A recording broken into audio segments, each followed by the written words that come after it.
Hi, and welcome back to Fern and Oak, talking about Pluto in Aquarius, North Node in Aquarius era. And we are exploring this current astrological kind of zeitgeist in relationship to the reclaiming community. And in part one, we talked about the reclaiming community, which we were both a part of for many years, and its relationship to an evolving community, how community holds shadow, and what we can learn from that in the current era. So Oak, besides being a witch, an aromancer, an artist, is also a therapist and has been for a very long time. And so I'd love to get, before we dive into the history of reclaiming and talking about this community and the shadow and the power and all of that, I would just love it if you could frame this a little bit in what is the shadow? From a therapist point of view, how do we make use of it? How do we get to know it? And just a basic definition for people who aren't familiar. Well, the shadow is a concept that comes from Jung, and I love it because as a therapist, it's like we are all a combination of things, and there's a saying, the bigger the light, the greater the shadow. And I think too, with this whole what we've been seeing, and you probably have an astrological um, understanding of this, why this happens, but that we are seeing the great leader, the time of the great leader fading. Everybody has a shadow, right? I mean, the what happened with Cesar Chavez, uh, it got brought up that he's just a man, right? And I've been thinking about this, about the shadow in reclaiming and why witches have such a hard time, or at least the reclaiming local Bay Area community had such a tough, tough time owning anything naughty. Anything dark, anything unpleasant, any wrongdoing. And I think, witches, we've been trying to reclaim our name and not be seen as evil. So perhaps it is part of it that it's very hard in a community to acknowledge when there has been wrongdoing. Just like with Cesar Chavez, people knew and they protected him because of the movement. And the witchcraft, it was a movement. Mhm. It was a movement, and I was there in the early '80s. Like I said before, that it was just it felt like a handful of us. It was not big, but it was. There were two things happening then about the shadow, which is the '80s, the sexual abuse, which I was totally part of, the survivor movement. It was bigger than Me Too. It was way bigger than Me Too, but we just didn't have the social media that mirrored that. Mhm. But all over this country, women were telling their stories. And um, Star's book, people were having the same reaction I did in Cannon Beach when I read that book. And I'm like, oh, this is it, right? And people wanted it. I've kind of veered away from the shadow, but Yeah, then that's good. That's good. Well, one thing I think with, the I believe Star created this song, where there's fear, there's power. And is that, to me, that does encapsulate a lot of the potential of the shadow, that and working with the shadow and confronting it or relating to it, understanding it better, that we do tap into our sense of power because we're not in this place of fear or discomfort. And so I think part of the purpose of our talk and sharing about reclaiming histories, we're going to some places that some people may find fearful. And we do want to dive into that and encounter it a little bit, talk about some of those parts of the past that have been shoved under the rug and bring them into the light a bit, very Pluto style. well, I mean, this is one thing I know as a therapist. I sit with people who are terrified to tell me something that they're ashamed of. Yeah. And wow, when you finally can say it, when you can finally say it and integrate it, it doesn't have the same power over you. It's hard, right? It's hard, but it's important, and especially at this moment in time in history right now where we're seeing so much shadow in the government. And Viktor Frankl, who I love Jung, I love Viktor Frankl, survived Auschwitz. The guy knows what he's talking about. But I've never liked this one thing he said, which is um, there's only two races of man, humans, the decent and the indecent. Now, as the Jungian part of me, we all have a shadow. We all have indecent parts of us. But I truly believe now, I stand by this. There's two kinds of people. The people who can admit they make mistakes and the people they can't Mm-hmm. that can't. And what we're seeing in this country is the unchecked narcissism. I'd almost say charismatic, but that orange guy, I don't find him charismatic, though some people do. He can't admit he makes a mistake, Mm-hmm. and he lies.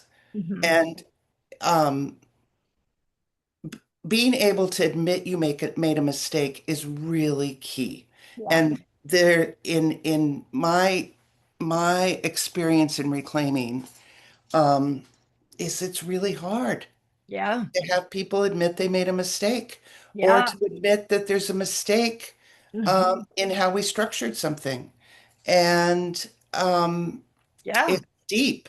And, I, it's good. It's so great we've been doing this because just being in my 70s, reviewing and reflecting, I just realized since we did the last one that I'm actually one of the very, very few people left from those early 80s, right? I mean, Yeah. some people died, some people left. I'm one of the people who stayed the longest, right? And I hadn't really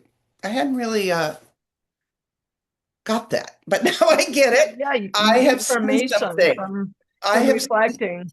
I yeah, guess one thing I want to say about the mistake piece I think is interesting is that it's really hard to repair something or fix something if you don't acknowledge you've made a mistake. If you're building a box and you build it a little off and there's part of the side that's crooked and you just are like, no, it's fine, it's perfect. And then it breaks because you couldn't go back and repair the mistake. So one of your favorite sayings that I always appreciate, and we say it a lot at Fool's Journey, is mistakes were made. So how do we look at our mistakes and learn from them? That's part of what this series is about. So let's take a look. Let's go back and look at the witch camp culture that evolved from reclaiming around the time, we were talking about in the last podcast, the last video, we were talking about that era. And now we're moving into when did witch camp culture in reclaiming begin to evolve? um, it really started in the mid 80s, right? It started in the mid 80s. There was one, you know, reclaiming when I got involved, it was all about covens. Classes were taught and we tried to create covens out of the people in the classes. Many covens were created. I was in these two core covens, Matrix and Windhags. And it was very coven based. And that's a good thing in a community because if you're in a coven, people are working with you, and one of the things that I think has hurt reclaiming with the witch camps is charismatic narcissists getting into power, right? Mhm. Because, and also in the craft, usually in the craft, other traditions, there's initiations, there's a process to come to be a priestess. Mhm. In reclaiming, we don't require initiations. You basically, what I saw happen is um, we went from coven community, right? Groups of people. Not everyone had to be in a coven for the public rituals, but there was some sort of more sense of people working together as a group. Um, and it's powerful. I am so glad I was in coven work, right? And I've been really blessed to have been in at this point um, at least three covens Mhm. of people working together.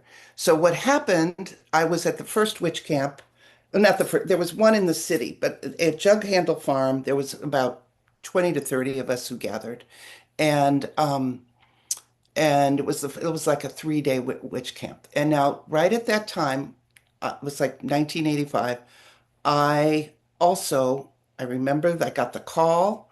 I called home and my partner said, I got the envelope. Should I open it? He opened the envelope and I had passed and I was a licensed therapist. Wow. And at that camp, also, there was a big trance journey into our deepest, horriblest secrets and uh, sexual vibe. It was happening. It was like this was it was all about healing the basically the sexual trauma women have had. Wow. And And yeah, and I think you also mentioned during that time that was right when the AIDS epidemic was really blowing up. There was a lot of death around sex.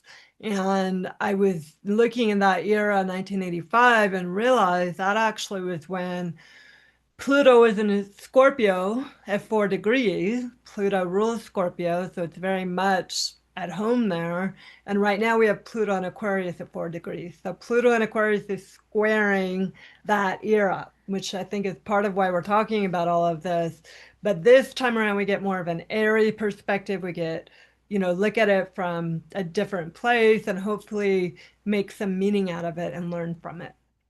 yeah, I mean, this is so great to do. I mean, the 70s, review and reflect. This is the work. And reviewing and reflecting about this is important. I mean, this is. And you know, at that moment, I could have gone full tilt into witch camp teaching.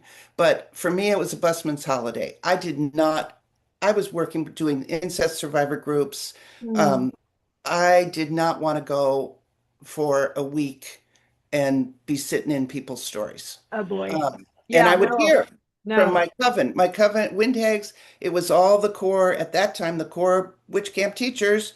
And, we would practice things, we would practice as learning different skills and coven that they would go take to the witch camps. But I'd hear the stories of, people being multiples and dissociative and no, thank you. So Whoa, whoa, whoa. That's pretty heavy. it was So heavy. you went from California, the first California witch camp, 20 to 30 people, and then I think you mentioned about BC witch camp was the next one after that. BC Witch Camp was the next one. I'm pretty sure was the next one after that. And um, BC Witch Camp that I ended up teaching there many times. And BC Witch Camp was run by someone who I don't know, she ran tours. It was her business, Pat Hogan, and she was amazing Aquarian who got Mhm. it after a bit that like, I'm going to have this put on by an organizing team. People Mhm. are ready to take this on. This needs to not be my business. Um, and so that the model at BC, I love BC. I loved BC Witch Camp. They were the first camp to be transparent about money. They really had integrity in how they organized. Um, and I have a story about what happened there. Mhm. Um, and meanwhile, I mean, this is mistakes were made. One person in uh, in the Bay Area, uh, they used the original Pat Hogan model. One person. First one or two witch camps were put on, I think, by Star's publicist or agent. I think you were at one of those camps, Yeah, right? I was at one. That was my first witch camp, and I think we were talking about that and saying at that I actually had a fabulous time, but it was very dramatic, and everybody got food poisoning. And something really important, a mistake was made there, which is another coven had wanted to start taking it on because I think her name was Jody, was going to give it up. I remember And a Jody. coven wanted to take it on and start having an organizing group. And it was decided, I think by Star, I'm not sure exactly what the process was, that no, it would be this other woman. And the other woman, I can't remember if at that time she was doing it. Anyways, we in the Bay Area we ended up with one person doing the two money makers uh, in the community, and it becoming her part of her money making of her job, right? And with no process to challenge that or to move it to a group. Um, and I at one point I somebody was going to do a production company back east, and wrote on the listserv about it. And I said, well, that's great. We have somebody who does it here, which is who and does it really well. I was very complimentary because she did do it well. Mhm. Um, but we don't have any process around it of how to change it, or it's just in one person is put in a real uh, place of power. So it wasn't to me about the person, it was about the structure. And that caused all sorts of hell. Okay, so you were naming a piece of the shadow, something that was hidden, something that was kind of under the surface that people had a charge around being revealed because it brought up a lot of issues to the surface, that there really was a hierarchy, even though it was called non-hierarchical, that there was a concentration of power, and that concentration of power, the structures around it supported it. It did not want to be seen, and you had backlash from trying to bring that out. So Well, that was that's an first, important, I think, in a series of backlashes that you experienced for naming these structures and reclaiming that really tried to stay hidden. well, that's you brought up, this is a really important point. It was not transparent that the one person was making the money and organizing it. It was the way it was put out, it was like a group. It's never been a group. It has been one person, and it's never been transparent. I mean, I think to this day it's not transparent. Yeah. Um, and I got accused of making a personal attack. This happened over and over again in reclaiming, that me talking about the structure was personal. It was not personal. I Okay. So let's move into there was an incident that happened at BC camp that also had a similar kind of hallmark of trajectory in terms of what happened, that it started off as a structural critique, and then you personally got named as being the bad witch for naming it. Okay. totally. I mean, this is again, I think I said last time, I mean, more than one person has said, "Oh my God, you're such the Cassandra." Yeah. I also was Rhiannon carrying, I did not eat my baby. The story of Rhiannon, I mean, and I got that magical name at one point. It was anyways, I Yeah. dropped that name. I did not eat my baby.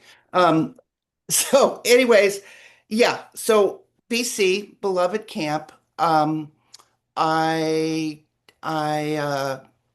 I had there were several survivors there who really who respected me. They knew the work I had done, and they'd all there was two in particular who really trusted me, and I knew their story, and I love them. I love them. Um, and I was teaching, and there was going to be um, a sex workshop by one of the Bay Area people. Um, and, I usually stay. I had been at another camp where that happened and something blew up around it. And I just stayed away from it. But they really asked me if I would assist the woman who was doing it, who is a woman that uh, was the person in power in the positions in the Bay Area, and so I agreed to do it, and so I did, and it was really I'm I'm glad I did. It was really interesting. It was like there was a woman who had had breast cancer and had just one breast gone. There was all different types, shapes, and sizes, and ages, and the main theme was we're all beautiful, we're all attractive, we all deserve sexual pleasure. There was exercises that I didn't particularly like about saying yes, as maybe being a survivor, being a therapist. I think women need to learn to say no. But it was all about yes. And So bad, yeah. and it ended with holotropic breathing. Mhm. Um, and I had been checking the two survivors. They actually set boundaries. I'd been checking in with them. It did not traumatize them, the workshop. They were Um, fine. Hmm. they were fine. And the holotropic breathing was it's an like orgasmic breathing, and I handed out the lube.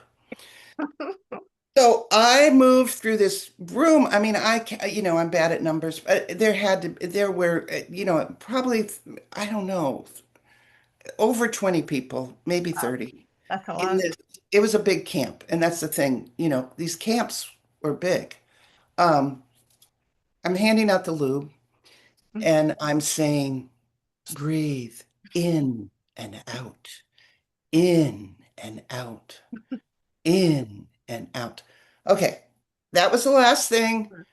We ended the workshop. I went to one of the other teachers who was a smoker and I asked for her pack of cigarettes. And I think I smoked 3 cigarettes and I don't smoke in and out. And I think it was like some sort of EMDR, like, Yeah, okay, you were exercising it. I was, yeah. So, I thought, okay, well, that was an experience. And we did a big ritual that night and I went to bed. Mhm. And I woke up in the morning, and on the way to breakfast, uh, one of the survivors came up to me and she was kind of having a little bit of a breakdown and said, that was such bullshit, all that stuff about we're all beautiful and I just feel betrayed. Um, uh, the woman who led it had been on the dock with one very beautiful young man and two beautiful young women. It's culturally, hotties. The three hotties from the Mhm. workshop Mhm. were on the deck having sex, and this was known because the smokers. I love how the smoking ties this. Yeah. So the smoking section was right above the dock, up in Oh the boy. like, woods, Yeah. right? And the smokers saw it. They saw the whole thing. They saw Okay. the whole thing. They actually saw them move from the dock and then back into the building. Oh my Anyway, gosh. they Okay. saw the whole thing. They Okay. heard So it. They this heard the was whole thing too. this was the leader of the sex workshop who had a position of power within the camp, who was engaging in sexual acts of some kind with the hotties of the group, and it was witnessed and seen by the smokers. And the smokers, I have, having taught many witch camps, I have an affection for the smokers. The smokers tend to be like really, number one, funny, irreverent, Yeah. right? They're the pariahs of camp because they have to go off in their little, Yeah, they're carrying the shadow in a way. they are carrying the shadow. The smokers are carrying the shadow. And yeah, and so yeah, and I was friends with, several of them. They were some of the longest time BC campers. And yeah, they told me what happened. And they told everybody. I wasn't just me. And all the other witch camp, I mean, the witch Uh, camp teaching team, we confronted her. She lied, said it didn't happen. Where do you go when somebody lies? I mean, what do you do? Um, okay, so even though she was seen visibly by not just one person, but a group of people, when confronted, her response was, I didn't do it. yep, that was her story. Mistakes were made and not admitted. Okay. Okay. And what do you do? I mean, there was I think if I remember right, there was only one other person on that team that was from the Bay Area. So I'm the only one. Me and this other woman, a friend of mine, were the only one who who saw it. I mean, not saw it. Who knew about it? Who were at the camp? Now, BC Camp never had her back. BC Camp never had her back. And as far as I know, I don't think any other camp has too. So I think word went out, right? Word went out, and this is a problem too with witch camps. There was no very at that time there was no like commitment. We will not sleep with So, students okay, or so campers. even though it sounds like this was a consensual experience that, the campers and the teacher, they were all into it. There was no, force involved. And there was, as witnessed by several people, a power differentiation because there's teacher student, and there was not a policy in place or guidelines about teacher student sexual interaction at all in any camp, in any witch camp at that time. As far as I know, I can't totally swear to it, but this was I've known there was a male witch camp teacher. His rule was that he wouldn't sleep with somebody at camp, but would make dates for after. I And mean, there's stuff that you know, I'm a therapist, yeah, so I have it's completely unethical for yeah. me to sleep with a client. I find it completely unethical to be in a position of power as a witch camp teacher and hit on or be hit on and go for it Mhm. um, with campers. There's a glamour. There's an incredible glamour when you're with magic and with priestessing. I think I've told you the funny story where there's a thing in the craft where drawing down the moon where you aspect something, and I aspected Hades, who, Mhm. I got hit on. Well, you really get to see the truth of that magic coming alive. And Totally. yeah, just going back to the teacher who had that policy, it's like, well, good for him. And it's still an imbalance of It's power, still even a when the total camp is imbalance. You're, over. Yeah, you're and that was a personal policy. That was something that he had with himself. But it doesn't sound like there was a code of conduct that had been put into place around witch camp, around these very important matters. Nope. Okay. Nope. So when I came back and I tried to broach this, uh, it no, nobody they did no, this was not going to be addressed, right? And what then resulted to is the woman um really going at me like nobody's business. I mean, there were a really stupid mistakes were made thing, totally mistakes and totally kind of Plutonian secret listening circles. You, as far as I know, this still goes on. I do not know. It's you call together some people in the community and you swear them to secrecy. It's confidential, and you tell them about someone who has wronged you.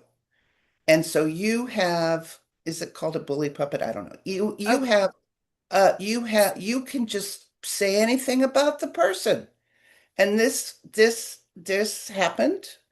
Uh I got told about it. I got told I was called. Some really, really terrible things were told about you. I don't believe any of them, but you should know that some really intense lies are being told about you. Okay, And wait. I just want to stop. I want to highlight this. Okay. And this was happening because, not because you started a rumor or spread a rumor, even, you were just kind of highlighting what you had been told by these people that they had seen. And it wasn't just you who was upset about this, there was a whole broader group that was upset about what happened. And instead of this being dealt with, you got attacked. totally. Yeah. And very conflicting lies. One lie was that I made this all up and I didn't, that never really happened in BC. This is just, I totally made this up. Um, And when nobody interviewed the smokers, like nobody said, hey, the smoker, you said the smokers saw this first. Let's talk to the smokers. well, I think the BC organizers did, and I Okay. think, but it's like they don't have any power over the Bay Area, right? I mean, it Right. was known, I mean, the organizers knew, right? And the smokers, believe me, the smokers talked about it. Um, but the lie in the Bay Area was that I just made it up, right? I mean, And okay, so it's like the smokers didn't exist. the I smokers didn't exist. mean, The smokers didn't exist. they're like the And Greek chorus, I no, mean, no. Oh my God. I mean, the smokers, yeah, there's one in particular. Maybe I should have you interview her. yeah, Okay, I want to yeah, interview the no, smoker. Oh my interview the gosh. smoker. No. So there was the lie that somehow I was just making this up, and that I pretended I saw them, and I did not see this. The Oh smokers gosh. did. I was asleep. Oh So, my and gosh. the other lie, which was revealed the following year when I went back to BC, is that the two young women needed to process with me, and they, The um, two younger women who slept with the teacher. mhm, Okay. yeah, yeah.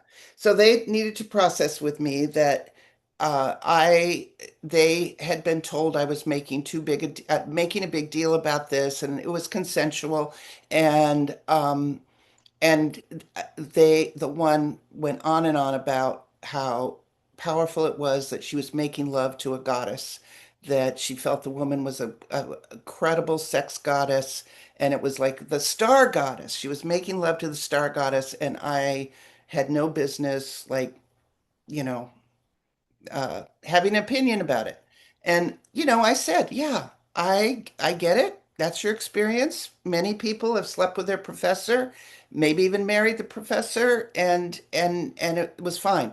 I have a problem with I do believe if you're in a position of power, especially in a glamorous position of power, Yeah. that you should not be sleeping with students, campers, you know, Yeah. yeah. And I mean, and I stick to it. That I think that is not okay. Hmm. Um, but they'd been lied to that it was, well, maybe not particularly lied. I mean, she it is true that I felt that way. What's not true is that somehow I'd been on some big campaign um, to do her in. No, no, Yeah. uh-uh.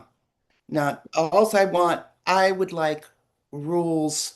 I would like guidelines, more of a Guidelines, pirate. right? I'd like Yeah. guidelines. And And I actually do think out of some of these situations that guidelines did evolve because I think people became more aware of it. Because, that's fine. It's consensual. They wanted to do it. But what about all the people around them, the survivors who may have seen that gotten triggered, and does that make them feel safe knowing that teachers are going to be doing that with students? I mean, it's a whole can of worms.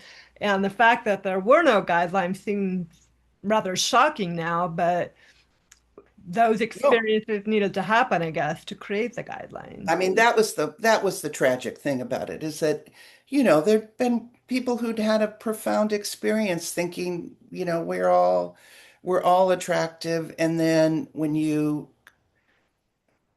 Yeah. especially do this like basically, I guess in public since the smokers saw it, Yes. right? It wasn't secret. It wasn't secret. Let's just put it that way. Yeah. No, so that, yeah, so that, and really, I wish I had, I wish, I wish really, so I stayed in reclaiming well past this, Oh, but no. it was really, I really should have gotten out then. Um, Well, mistakes were made. Okay. Mistakes were made. Mistakes were made. And part of my growth as a human being is really, knowing when to let go, right? Knowing when to let go. And I hung in there. I mean, I was really one of the very last of those of us from the 1980s to leave reclaiming. I think there were, you know, two people, at least in the locally. I mean, some people moved away and maybe still considered them reclaiming, but I was the one of the last to leave. Well, And too, from your era, I mean, this is one of the things. It'd be really good for reclaiming as a community to review and reflect what keeps people that's and what great. and who's kept, Yeah. right?